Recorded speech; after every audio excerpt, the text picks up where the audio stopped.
Hello, everybody. I'm John Murphy here with another edition of On the Homefront today. You can see, obviously, we have a very full studio today, and this is a special program. You know, we've had this program for a while now. It's on WILI AM 1400 and digital FM 95.3.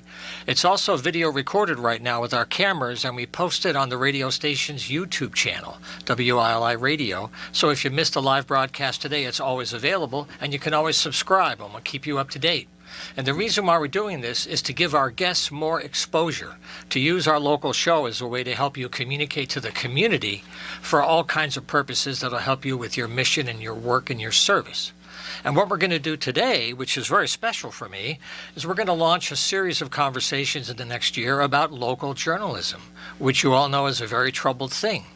And we have three different kinds of journalism in the house today, and I'm very happy to have a wonderful panel to share the whole show with you. One is from a daily print, one is from an online paper, and one is from a monthly regional magazine newspaper. A tab, I guess. No, it's a semi-tab. But these are three different kinds of journalism. So what we're going to do to open the show is just let you know who's here with me today. We'll briefly talk about how things are for their businesses right now in 2023. And then we're going to look at different challenges that journalism has today and how they're dealing with it in their different papers. So as you're watching to my immediate right, I'm very happy to have back in the studio Tom King. He's the publisher of Neighbors. They've been publishing since the early 80s, and they've been publishing on a regular basis since around 2003. So this is Tom's 20th year. So Tom, thanks for coming back today and for being here today. Thank you for inviting me, John. Also, for her first visit today, I'm very happy to have Karen Florin. She is the engagement editor at The Day. She's been working with the paper now since 1994. So, Karen, I'm very happy to have you here today. It's good to have The Day here as part of our conversation. My pleasure. Thank you for having us. And also, I'm very happy to have the online journalism world with us today with the Connecticut Mirror. The publisher is with us today, Bruce Putterman, and he's been with the paper now 6 years. And I use the paper as a euphemism, actually, because I'm still a paper kind of guy. But I'm very happy to have you here, Bruce, as well. Thanks for having me. So maybe you could start us out, Bruce, as a nonprofit and online. This is a new manifestation of a historic function that people have. They need to know what's going on, or they need to know how to communicate and let people know what's going on. And you're in that world today. So maybe you could start us out, and thank you again for being here. Sure. So the Connecticut Mirror, for people who don't know, is, as you mentioned, is a nonprofit, nonpartisan news organization. We cover public policy in Connecticut. And we were founded in the late 2000s, first published in January of 2010, so 13 years old next week, as a response to massive layoffs all around the country, including in Connecticut, mostly concentrated in state house news coverage, capital press corps. So there was still some level of national journalism, there was some level of local journalism, but journalism that was watching what was going on in Hartford was withering. And so the Mirror was founded in response to that. I know you wanted us to kind of start with what's a success or what's going well today. Right. Just as a starting point. Yeah. And what I would say is, so we've grown tremendously. When we were founded 13 years ago, there were 4 people. When I started in 2017, there were 9 of us. And today there are 20 of us full-time. Wow. We have 6 people who are part-time employees and a couple of contributors. And, we're still a relatively small business. We were about a $1.4 million business in 2017 when I started. And in 2022, we generated about $2.4 million in revenue. So we've grown nicely on that side as well. So that's a success. But the real success is the editorial product. We are filling an important void, I think, in the state. The daily newspapers certainly have their role. We have the luxury of, and we can talk more about economic models and why we do have this luxury, I guess. Yeah. But we have the luxury of kind of being able to do a lot more in-depth advertising, kind of the why and the how of events that are going on in Connecticut. And just as a quick example of some of the accountability journalism we do, so on New Year's Day, we published a story about something called baby bonds. Yes. And the concept of a baby bond is that for people below a certain income level, when they have a baby, when a baby is born in the family, the state would put some relatively small amount of money into a fund that would grow. And then when that baby is 18 years old, that money would be available to them. So that legislation passed in 2021, and the governor signed it.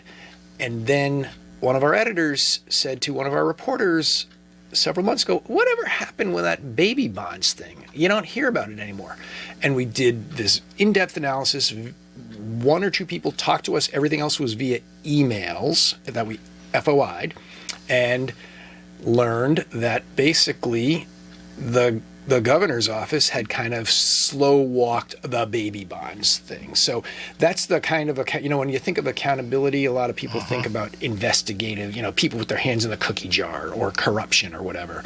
Yeah. But the other form of investigative journalism or accountability journalism that we practice is following up on promises that government makes. And were those promises kept? Were they not kept? Were they partially kept?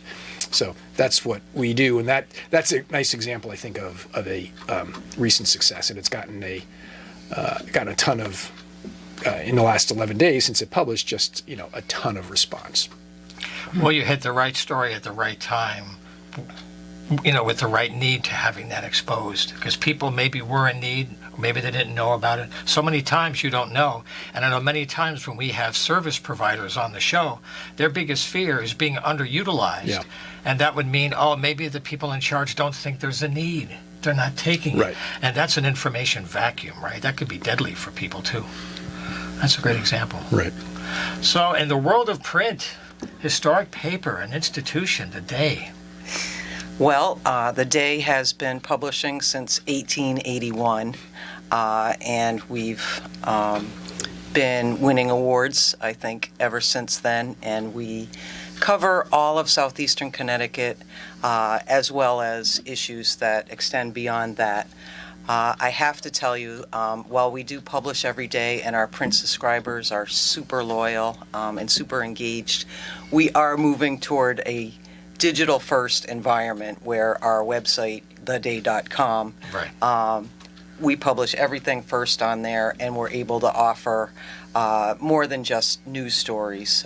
We have multimedia content, including podcasts, video, and of course, our photo galleries are incredible. We can't fit all our photos in the newspaper, so you can go to our website Sure. and see so much more than you can see in print. That's one of the wonderful trade-offs about the web or being online is the news hole is like, what's the news hole now? If the content's justified and it's worthwhile, use it. If you need more time, use it. So that's where the story is served better, I think. And as an editor what needs the time and what doesn't. Not every story does, but having the option is nice. So in terms of recent successes, we're actually just putting together a special section, a tab, on impact that we've had in the community in 2022. And our award-winning columnist, David Collins, has really... He's really hitting his stride even after many years in the business. He was awarded by both the Connecticut Foundation on Open Government and the Connecticut Commission on FOI for his work around the development of state peer corruption within the Connecticut Port Authority, where I must also turn to Bruce and say the Mirror has done some excellent work also around this topic. I think that's a great segue into another topic that we can discuss is collaboration, because we rely on much of the Mirror's content to fill out and inform our readers. And we're also working more and more with community groups that we really have had arm's length relationships with in the past. But, the Day is your classic local, and we've got it all. We've got sports, comics. By the way, we just removed our TV listings, which caused a storm of fury. So we're thinking about a way. We want to give our readers what they want. So we're thinking about a way to do that in a much perhaps less expensive way, but something Wow. that will satisfy their need for that information. Raise the drawbridge. They're coming. People have their favorites and they're passionate about They do. those things, yeah. But sometimes that's the reality check. Right, right. So, Tom, the reason why I have you here, besides having you as a friend, is that you are devoted regionally, in depth, and you're monthly. So that's another whole format for storytelling and being timely. Breaking news doesn't work at all monthly. So how are things for neighbors and your unique model in 2023? Have you made the adaptations from monthly, semi-monthly, color, things like that? Yeah, it's been interesting. It's been a fun ride. Thank God we have a large group of writers. They don't all write every month, which is good in a way because I won't have enough pages to put other articles in. So, but we do have a core of maybe 6, 7, 8, something like that, writers who write every month, and a lot of them have their nose to the ground and about the environment and social issues, things like this. And so we have a wide range of writers, all volunteers, and they made the paper what it is today. People stop me on the street and say they love it, and it's because of the writers. I just take what they send me and email me, and I just put it in the paper, and boom, and there it is. And so once in a while, someone will say, "Oh, well, this is a very liberal publication." Well, it doesn't have any bent to it. I just take what's given to me and I put it in the paper. And back when Donald Trump was in office, once in a while I'd get a phone call from someone, and I'd say, "Well, look, can you just put your words into print, Yeah, and or send me an email?" "Oh, well, I don't want to do that, And so I don't know if people, more liberal people are more willing to sit down and write their opinions and send them off to me. But so I just take what comes into my inbox and boom, and it's in the paper, and that's it. Well, every issue, you have many places where you remind people that contributions are encouraged. It's a community paper. Add to our dialogue. You really solicit that. But, whatever you do, people will want you to do it differently. Now, the nice thing about the paper, too, is the online match. If somebody misses a physical copy, although I must say you're really devoted to distribution and hitting the roads, but if somebody misses a copy, every issue is in a big archive.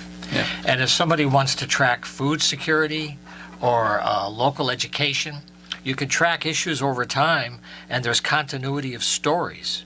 But a daily paper can't really do that kind of work. It's a different environment. You can provide that depth for research. It's very valuable.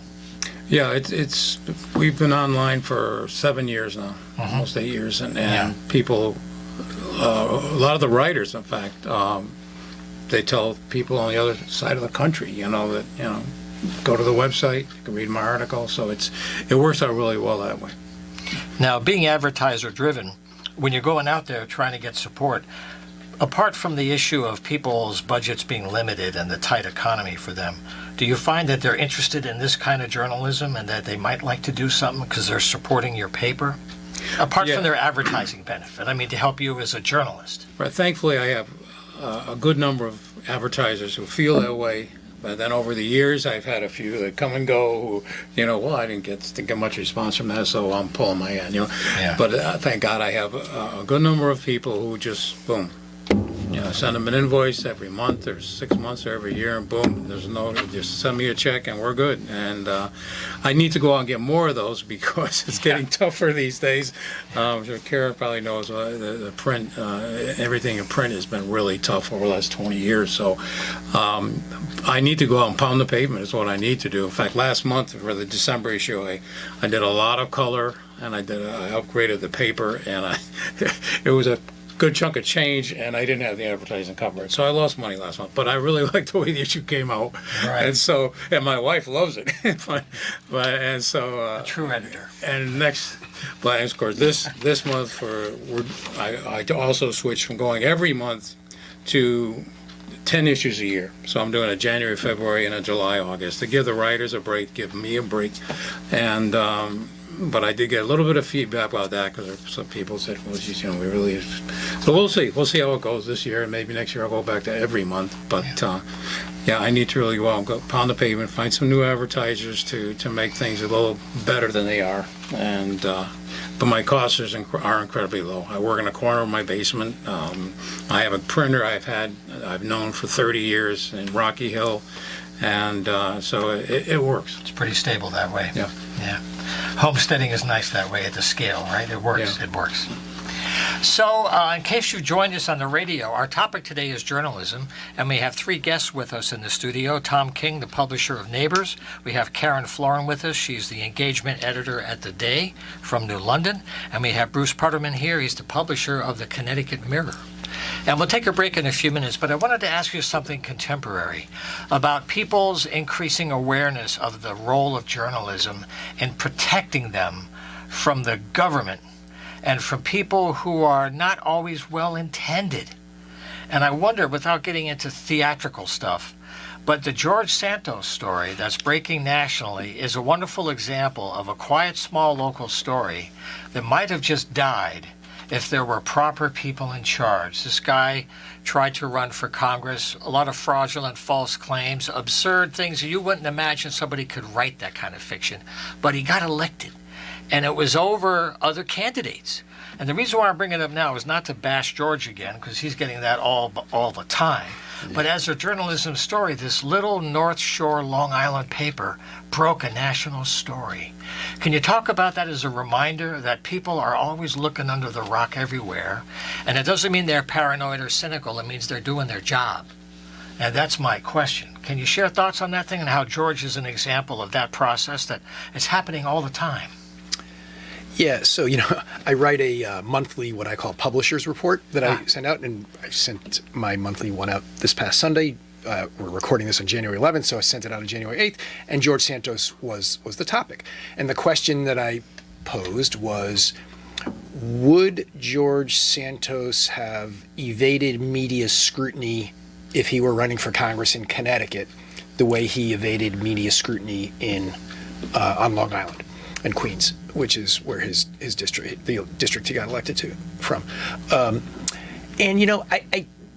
There is a healthy journalism ecosystem in Connecticut, right? There's 17 or 18 daily newspapers still. There's 4 TV stations with newsrooms. There's us, there's Connecticut Public, there's News Junkie, there's lots of hyper-locals. So I guess I would like to think that a George Santos would have somehow been found out, at least at the congressional level. Whether the daily newspapers and we and the others can vet candidates for 187 legislative seats, not to mention all of the local elections that take place, that's another question. So just in response to the first part of your question about are people kind of thankful that we're out there keeping watch, remembering how important it is. Yeah, I'm not sure that people are in general tremendously conscious of that or thinking about that. I do think that it's George. There's George. Equal opportunity. Hey, I was lying. Equal time. I mentioned 2000. Sorry about that. It's okay. We'll edit that out. Don't worry. Yeah, right. Yeah, so I don't think people are conscious of it. I think they're grateful for it when it occurs.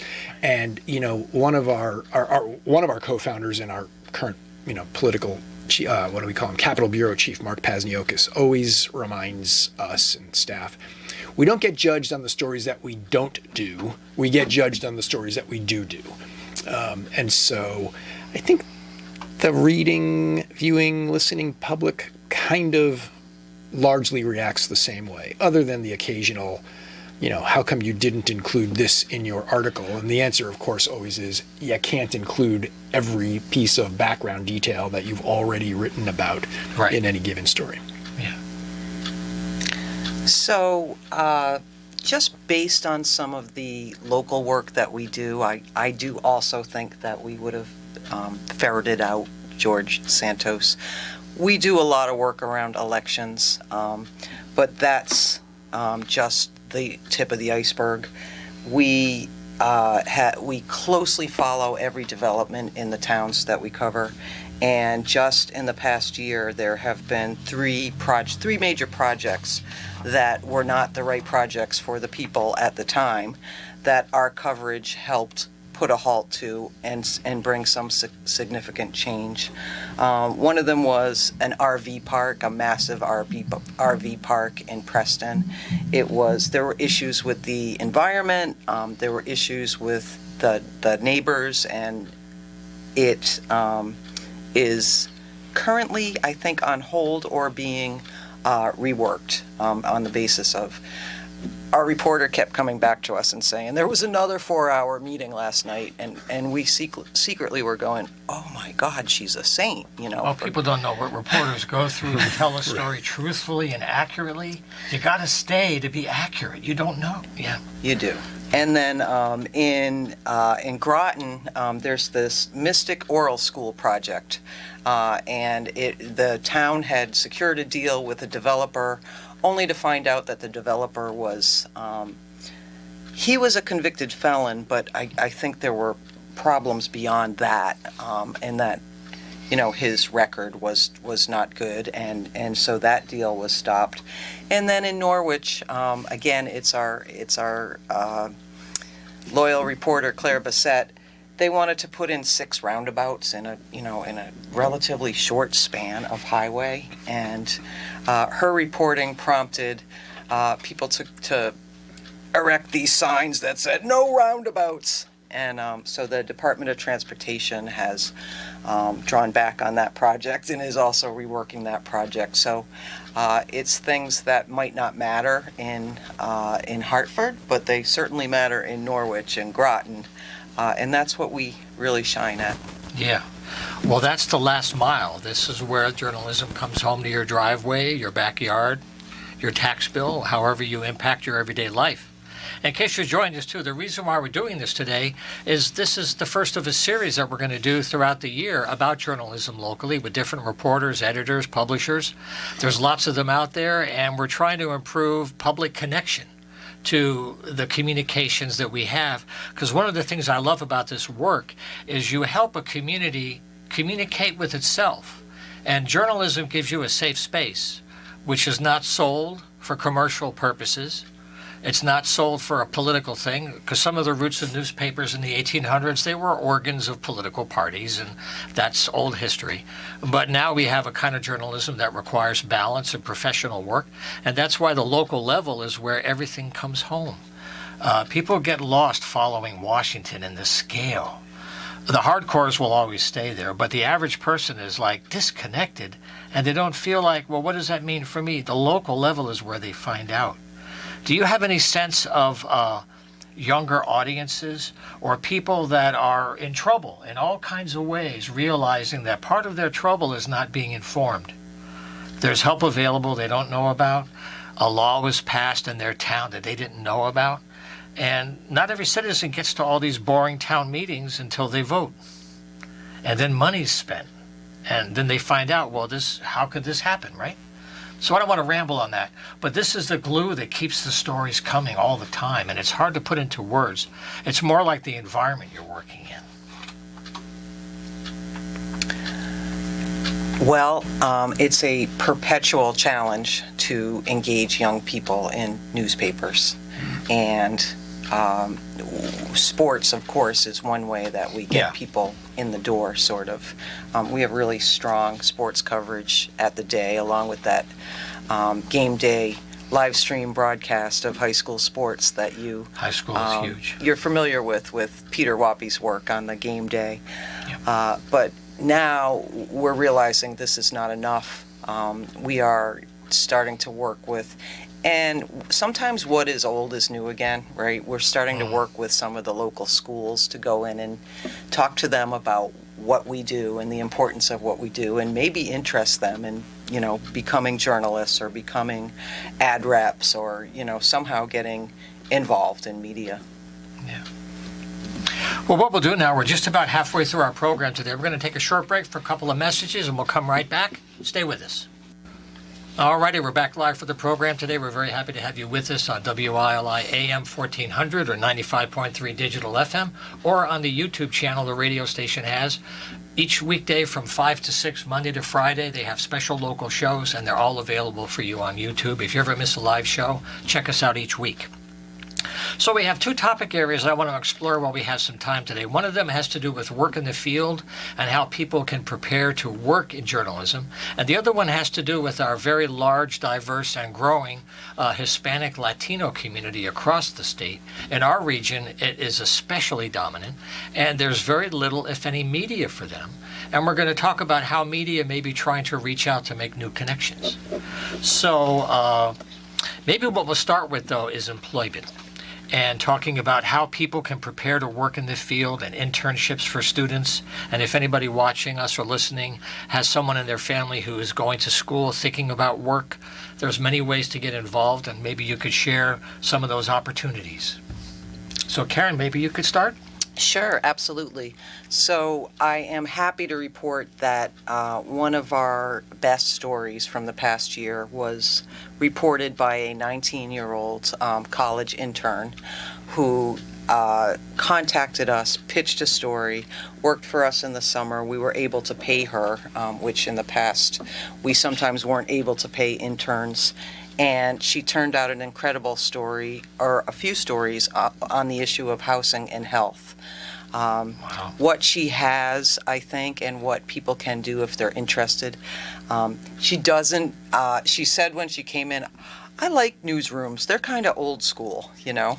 And we thought, I know, we're dinosaurs here. But she reveled in the experience of coming to our news meetings. I sent her out multiple times to go back and knock on some doors. She did her research, she got her data, and she turned out incredible stories. So anybody with an interest in this, first of all, give us a call. If you ever want to tour the day newsroom, if you ever want to attend a news meeting. But to prepare yourself, really, if you're interested in a career in journalism, read everything that you can. Obviously, hone your writing skills.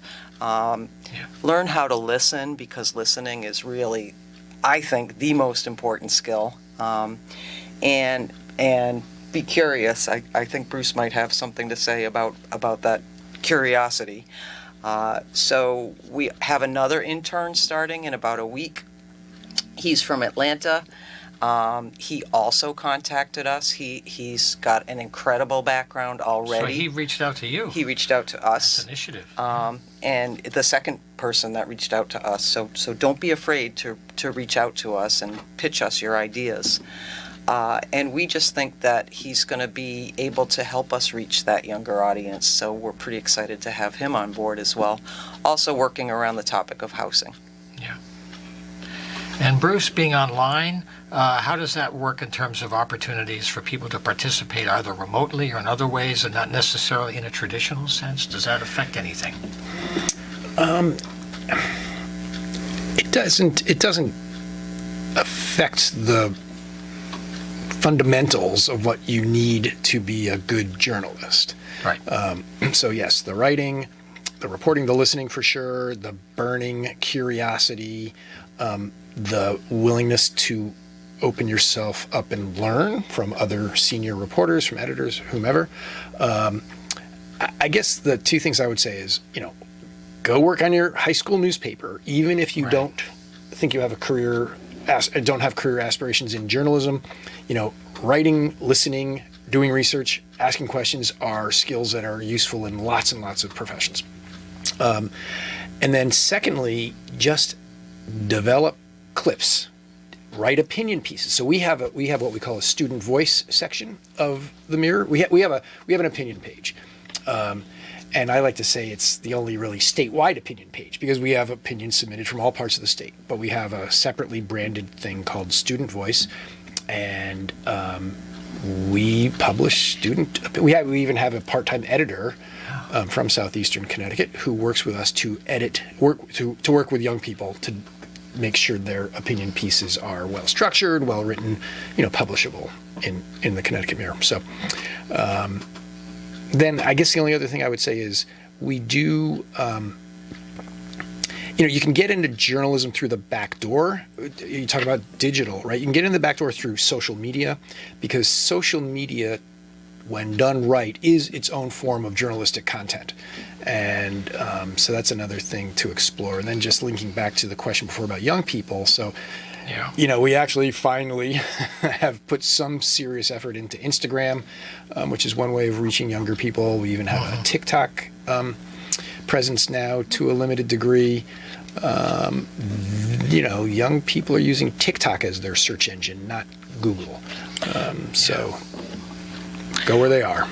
Well, I guess there's a really good and a bad side to that, because as liberating as social media can be for the individual to express themselves, there's no editorial restraint. There's no sense of balance over what you're saying.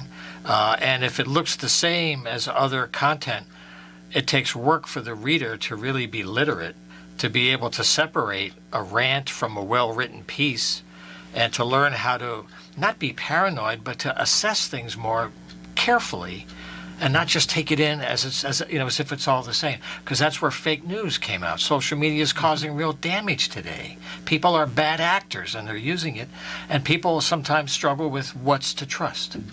Well, that's where branding comes in, right? A brand like the Day of New London or Neighbors or the Connecticut Mirror imputes, I think, a certain amount of trust. It's a filter for what's kind of, I like to think, legitimate information that's gone through an editorial process versus somebody, ranting or some guy in his otherwise basement.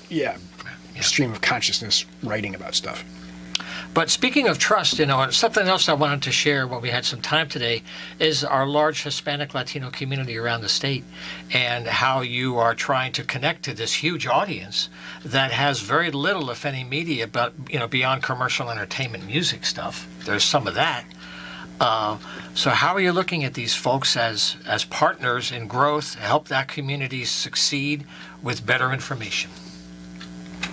So I'm happy to report that both our managing editor and one of our assistant managing editors are Latino, and it helps in terms of communicating with that population. Sure. And one of our newest reporters, her name's Joanna Vasquez, she is also Latino. So that's a wonderful way to reflect the community. 1/3 of the population of New London is Spanish speaking, and we too have started to publish content in Spanish, particularly around issues that we think might have use and appeal to those audiences. We also have started to try to reach out in our advertising even to more businesses, right? Because we want to reflect the community, and we also see a business opportunity there. There's a lot of new businesses. We're only tapping, a certain demographic, but there's so much more opportunity. So I'm really pleased with the work that we've done around that, and we had a whole special section in the day in, I think it was November, on Hispanic Heritage Month, and the beauty and diversity and variety of the topics that we covered was just incredible. And so it's beneficial to the entire community to broaden our horizons this way. Yeah, the more people are connected and a sense of unity, the better for all. So for the Mirror, you're doing a little bit of work with that now. You're testing the waters to see what forms are you looking into to add this expression. We did start publishing in Spanish. So we translate we publish like our big in-depth story of the week on Sunday morning, and so we try to publish that in Spanish as well. Staff diversity is another strategy that we have had some success with, particularly recently in the last year or so. We're starting to do, and you probably do this all the time, it's relatively new for us, as kind of a statewide policy paper. We're not as steeped in communities as perhaps a local daily might be, but we are starting to try to do some community outreach, to build relationships in communities, to tell stories of impact of state public policy in communities around the state. I like you, we also have started. This wasn't a Latino strategy specifically, but I think it has relevance, which is we've started publishing what we call explainers. So, we do a lot of in-depth, long-form, lots of information with sometimes critical how-to practical information buried or marbled through those longer form stories. And so we started doing explainers, which pull out kind of some of those, just the facts about a story, like what does the abortion safe harbor bill really mean? Like a 5 things kind of like big pull quotes. Well, kind of highlight information. Yeah, it's more like break it. FAQs, probably. Okay. Frequently asked questions, right? And we did one on how do you become eligible for essential worker pandemic relief? When we did our big eviction series a couple of weeks ago, we had a sidebar that was what to do if you're served with a notice to quit, an eviction notice, basically. So we also are doing the more practical things, and I think those have relevance to all communities, but including Latino community. Yeah. Now, Tom, with Neighbors being monthly, you serve the same region, for example, as the Chronicle does. When you get submissions, how often do you hear from folks in the Hispanic community? Because you've been very open to having content in Spanish. I've tried to get some grant funding for the show that would give us a Spanish language version of this show and to get content in Spanish, and you're open to it. But are you hearing much from them, or is there not activity for you to support at this time? I'm not hearing too much, John, really. And when we've been talking, I've been thinking about how this might not be the right time to bring this up, but I kind of want to be a devil's advocate. Yeah. If we only have so much time and so many resources, are we almost doing the Hispanic community a disservice by creating so many avenues of Spanish-speaking information? And this is not my belief or anything, but I'm just saying, just something to throw out there, is that we really need to educate the Hispanic population in English, and to be conversive in English, and to be able to read and write in English. This is where we all live.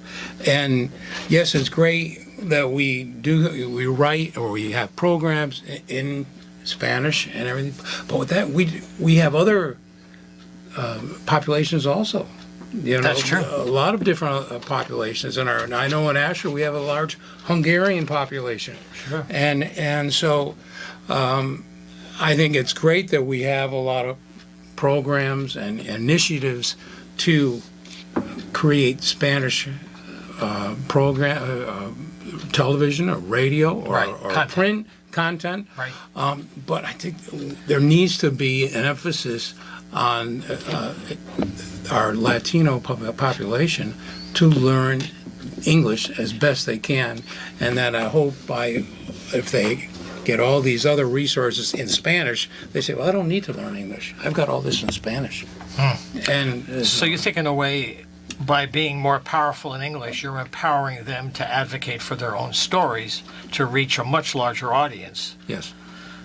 But I guess there's always the internal family dialogue that communities have within their own thing. You Right. know, Chinese radio in New York City, for example, and they're hyper-local because for some communities, that's their survival. It's not entertainment at all. It's coping, immigration, health, food access in cities when there are food deserts. So then you get into, if you don't talk to them where they are, how do they get out? So I don't want to proselytize here and get on the soapbox, but I'm just talking about this huge community that has information needs, and right now there's a vacuum for it. And sooner or later, whoever figures this out will have an opportunity. Well, let me ask you this before we close. We have about 7 minutes or so to start our series today. And this is kind of, you both touched on this. It's like triage when you're trying to cover a huge area. If you had adequate resources, the stories would be endless, but you have to choose every day. You got to prioritize what can wait, what has to happen now. How do people better understand the decisions when they figure out how well you cover things or not, when you could cover it all if you could? But you got to be practical, right? So how does that triage come down? And I'm sure that's part of the best part of the job, though, is being able to make those calls. Pressure though they might be, right? So there's basic meat and potatoes that we think are community services that we have to cover. We have to follow education budgets, school Right. budgets. We have to follow zoning issues. We have to follow town affairs to some extent, because that's what people look to us for. They really want to see their town Right. in our publications and know what's going on. But we're lucky in that we're able to also cover arts and entertainment and restaurants and food and have, a wide variety of appeal. I don't know how many calls I took this week because somehow people didn't get their Sunday comics, I mean, it really was devastating for them. It's something that they look forward to every Sunday. So we cover the meat and potatoes, but we also want to do enterprise work going beyond, those basic news stories. Some deeper stories. Yes. Yeah. Yep. And Bruce, you were talking about having a statewide focus. Sometimes you'll drill down locally, but you're looking at a different level of conversation. And I wonder how you kind of balance that between local and large or small and large.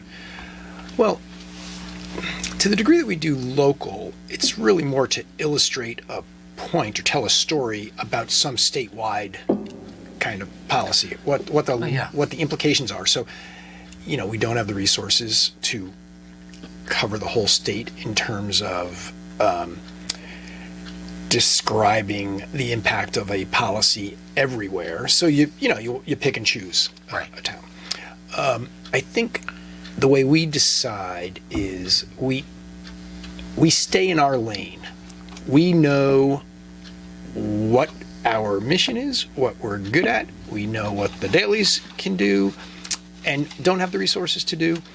So that helps with the kind of triaging process. To some degree, we have kind of an informal, is this a mirror story or is this not a mirror story? So that's also a little bit of a filter. Is someone else doing it? Yeah, or if someone else isn't doing it, okay, maybe that is for us. Or if somebody else is doing it, but we think we can truly do it better, then we'll do that. But I think the bottom line is, no news organization can cover everything they want to cover, and for the most part, for us, our reporters are really deeply knowledgeable about their beats, and we give them the autonomy largely to decide what to pick and choose. Yeah. And I wanted to mention, too, before we go, that as a nonprofit, you have another unique economic function that's different than one that's developing a return for investors. Right. And I wondered, with some of your grant funding, subscribers are the lifeline for the grant as well. And I just wondered how you're doing with that, and how can our conversations help people as they become more aware of journalism, that not only should they think about their local paper, but you want to go to the Times, the big paper is okay, but statewide is closer to your life. And I wondered how you thought about that. People should think about that more. And that's something that they can take for granted, being online. And I think that would be a lost opportunity for them. Yeah. I mean, I personally think state policy has more impact in a bigger way than either national or local policy. I mean, local policy is important, and I was on a local board of ed for 12 years, so I believe in the importance of local policy. Like for your town kind of thing. For my town, correct. So state policy is, is critically important. I'll just leave it there. I know we're short on time. You look like you want to add something there, Karen. Well, so I have to say that we have instituted what we cannot offer our product for free, right? I think that a lot of us maybe made that mistake many years ago. I envy the Connecticut Mirror's business model, and maybe all of the news eventually will be, nonprofit in that way. It almost seems like it could go that way. But for now, we are a for-profit company. We rely on advertising and increasingly on digital subscriptions. So my My bosses would be upset with me if I didn't give you theday.com/subscriptions. Absolutely. If you wanted to go there and take a look, we have, right now we have a discount for the very first time ever, so check that out. And then we also have started dabbling in some fundraising and some community-funded and philanthropy-funded journalism. And if you want to take a look at that, it's Housing Solutions at theday.com. And then GiveButter/theday is the site where you can contribute. And it's been incredibly rewarding to get even a $5 contribution from somebody who says how very important the Sure. work is that we're doing. So That thanks all for adds that up. opportunity. Sure. Well, it's encouraging for me in this time when so many towns are losing papers. People are rethinking municipal support. Out west, I'm not sure if it was Oregon. I haven't done my homework on this to prepare, but there are models out there where local towns are saying we can't afford to lose our paper. So they're modeling it through tax support. They're saying, well, we pay for our library, we pay for the roads, we're going to pay for the paper. And some communities are doing that. So that's an optimistic thing, I think. We have just a couple minutes to go, and I wanted to give you all just a brief moment, a thought. What's the one thing that would make the next coming year better for your organization? Let's put money aside, which is great to have. Okay, hit the lotto, great. But apart from money, what's the one thing that would make the biggest difference to your missions right now? I can say, John, that Yeah. I would. We were talking about interns and stuff. I would like to see some more young writers and get things in print. And I've contacted 2 local high schools, and I've gotten no response. So, Okay. young writers, Keep ringing the bell. Ring the bell. Okay, thank you, Tom. So we're all about engagement, and we really need to hear from our audience what they want from us. We're not going to do everything, obviously, that they would like, but the more input that we can have from readers, and by the way, tips at theday.com is one way to tell us, to give us information. But, get into the conversation, because some of the people who are currently involved in the conversation have been there for a very long time, and we know, we know it's pretty predictable what some of our commenters are going to say on stories and how they're going to speak back and forth with each other, and we know where they stand, but we want new voices to come into our business. Thank you. And Bruce, your thoughts? Well, while we're plugging, tips at ctmirror.org if you know of any great story ideas or any embezzlement going on in a state-regulated, state-funded, or state organization, agency, and ctmirror.org/donate. The revenue model, it's successful right now. The question is, do we make the leap into ultimately becoming accepted as a kind of a public good, the way performing arts have become? That's right. There's lots of charitable causes that we, remember the ALS bucket challenge or ice bucket challenge thing, that kind of came and went. And so the challenge for us as a nonprofit sector, and there are 400 or so nonprofit news organizations in the country, not including public media like Connecticut Public Radio or WSHU. So the challenge for us is to, kind of embed ourselves in people's minds as an essential public good. In terms of what we really hope happens this year, audience engagement is certainly important, but we've kind of grown so fast in the last 3 years that our 2 editors are constantly treading water. So we need to hire a 3rd editor, which will free up some capacity to do some of that community engagement, Right. and to do just a number of other initiatives that have been on the wish list for a little while that we'd like to be able to get to. Well, I want to thank all of you for taking the time to be here today and for all the work you do throughout the year. We'll look forward to continuing these conversations in the future. I also want to mention, too, Tom King, neighborspaper.com. It has the current issue on the homepage with a full archive, neighborspaper.com. Our time is over for the week. Thank you very much for sharing your time with us. We'll see you next time. Take care.